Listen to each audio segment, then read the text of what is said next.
ang advokasya ni ining Batanong Sugbuanon nga usa-usab. Ka-ambassador sa DepEd 7 Balik Eskwela o gani grand winner sa usa ka boy band search dinhi sa Cebu City Youth Development Office. We have this morning Zach Lim Dipay. Mayong buntag, Zach, ug welcome dinhi sa GMA Regional TV Live. Hello mga kapuso, mayong buntag. Nindot kay akong pagmotoron kay isa pleasure jud na ma-interview sa GMA Regional TV Live.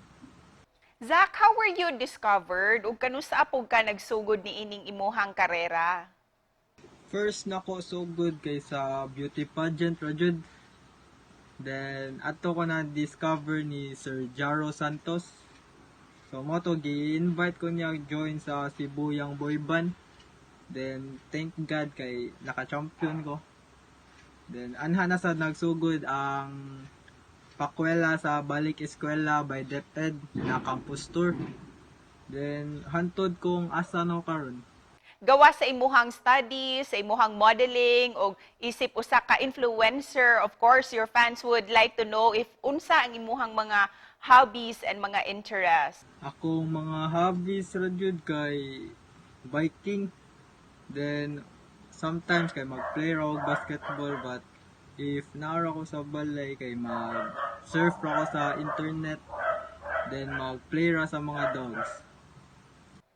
If given the chance to be one of the young leaders dinhi sa Cebu, in what way can you contribute to your fellow youth in this time of pandemic? For me, Miss Candy, siguro ko mahimong one of the leader kay but ni tuo nga makatabang gyapon ko by simply encouraging my fellow youth to be responsible, then to strive hard, then padayon lang sa mga maayong binuhatan and fight lang jud ta kay kaya ra kini nato tanan.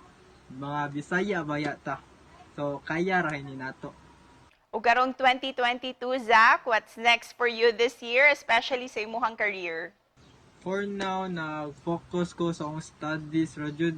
Then if ever na ang mga opportunities nga maabot, we'll always grab for it kay opportunity na once ra man jud. Then sayang man tad. And to end this interview, Zach, unsay message nimo para sa imuhang mga fans and all our viewers?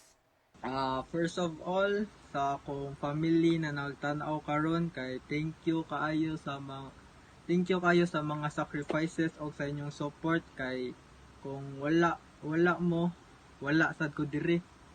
Then sa akong mga friends and classmates, then sa akong mga supporters diha, thank you kayo for supporting me since day one jud. Then love kayo tamong tanan. Og sa mga kapuso viewers diha ron, then amping lang jud tang tanan. And thank you, Zach, for spending your morning with us. Amping always.